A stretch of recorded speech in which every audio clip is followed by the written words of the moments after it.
Hi there, this is Ike Stranathan, the CEO of STAFFVIRTUAL, and I often get asked, how does outsourcing work, or how does it work for your company?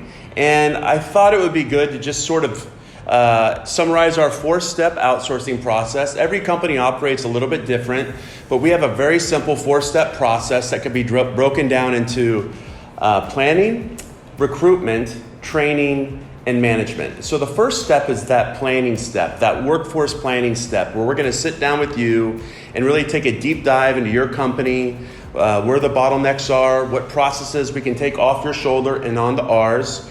And in that workforce planning stage, we're going to be basically speccing out your team, how many people you need, what skills and experience of those team members is required, what hours would you like them to work.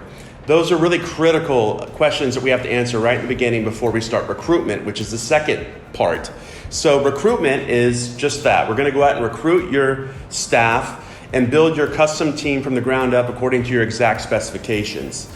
And so we'll put out ads on Facebook, other job sites. We use like Monster, LinkedIn, all the big ones. We'll get maybe 50, 100 resumes for every one job post. We're going to narrow those down to 3 or 4 and then present that short list of candidates for you to make the final selection. You can either do the interview yourself or leave that entirely to us. Now, after we've recruited your team, which usually takes around 3 weeks, we're going to go ahead and start the training and onboarding of those team members. So it's all about putting together the right people, processes, and technology, and of course training to make sure everyone knows what's going on.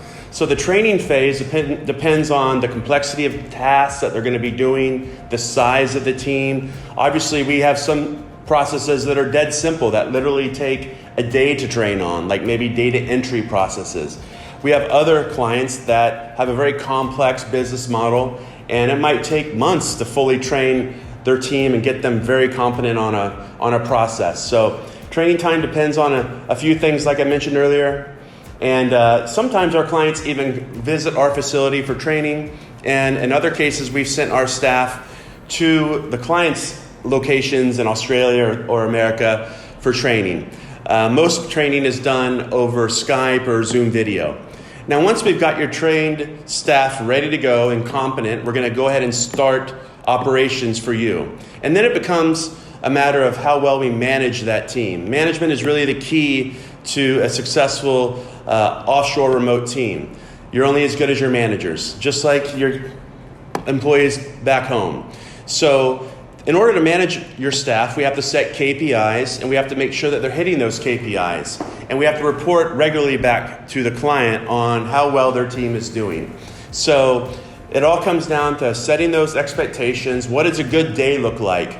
And then measuring those team members, and then constantly improving performance and constantly tweaking. If we have a team of 5 or 10, and let's say 1 or 2 agents aren't doing as well as the top 2 agents, what's going on there? Maybe we should have those top 2 agents cross-train those lowest performing agents. So to recap, our process is really broken down into 4 steps. First, we need the workforce plan, then we recruit, then we train your staff, and then we manage them. So that's really in a nutshell how it works. So if you found this video helpful about outsourcing to the Philippines, please like and subscribe to our YouTube channel. Thanks.